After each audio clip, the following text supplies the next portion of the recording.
বিশ্রামগঞ্জ সচিন দেববর্মা স্মৃতি কলাক্ষেত্রে মঙ্গলবার দুপুর 12টায় অনুষ্ঠিত হল সিপাহীজলা জেলা যুব ক্রীড়া বিষয়ক দপ্তরের উদ্যোগে জেলা ভিত্তিক যুব উৎসব। রাজ্যে ইন্টারলকিউটার একে মিশ্রা সাক্ষাৎ করলেন প্রদ্যোৎ কিশোর। আরো একবার গ্রেটার ত্রিপুরাল্যান্ড নিয়ে সুর চড়াল করল মথা। পেট্রোল ডিজেল সহ কেরোসিনের মজুত গড়ে তোলার জন্য শেকের করে চলছে বিশেষ প্রকল্পের কাজ। সংশ্লিষ্ট প্রকল্পের কাজের অগ্রগতির বিষয়ে আজ মন্ত্রী সুশান্ত চৌধুরীর পৌরোহিত্যে উচ্চ পর্যায়ের পর্যালোচনা বৈঠক।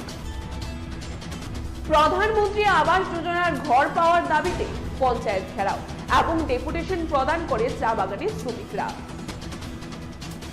পানীয় জলের সমস্যায় ভুগছেন আজও প্রত্যন্তের জনসাধারণ। আজ পৌঁছায়নি জল জীবন মিশনের পানীয় জল।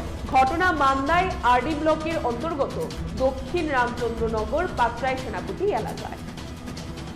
25শে ডিসেম্বর জনজাতি সুরক্ষা মঞ্চ নামে একটি সংগঠন আন্দোলনের ডাক দিয়েছে। তার তীব্র সমালোচনা করে সাংবাদিক সম্মেলন করলেন কংগ্রেস বিধায়ক সুদেব রায় বর্মন।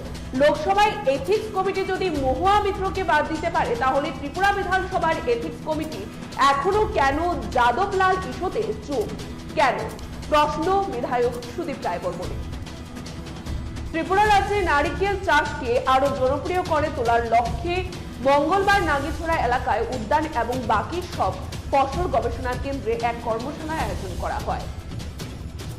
কেন্দ্রীয় ট্রেড ইউনিয়ন সমূহ ও সংযুক্ত কিষাণ মোর্চা শ্রমিক কৃষক সহ জনস্বার্থে 21 দফা দাবিতে দেশব্যাপী আন্দোলনের অঙ্গ হিসাবে মঙ্গলবার রাজভবন অভিযান সংগঠিত করে।